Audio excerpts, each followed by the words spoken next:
Il y a eu un programme d'extermination, de stérilisation massive, d'abord utilisé sur les personnes en situation de handicap.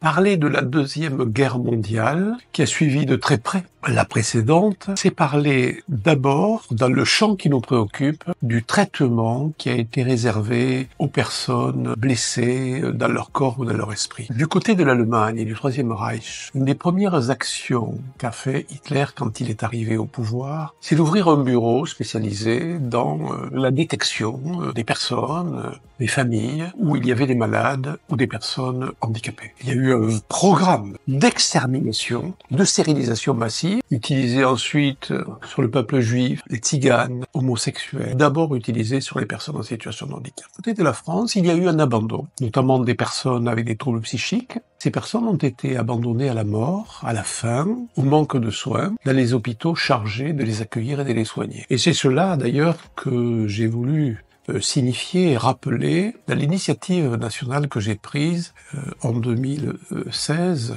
pour marquer la mémoire de ces gens totalement oubliés et qui a donné lieu, sous la présidence de François Hollande, au dépôt d'une plaque sur l'esplanade des droits de l'homme au Trocadéro à Paris. Cette guerre, bien sûr que les populations ont souffert, mais aussi les plus fragiles d'entre nous, qui ont été occultés de la mémoire publique. C'était une manière de réveiller cette mémoire-là.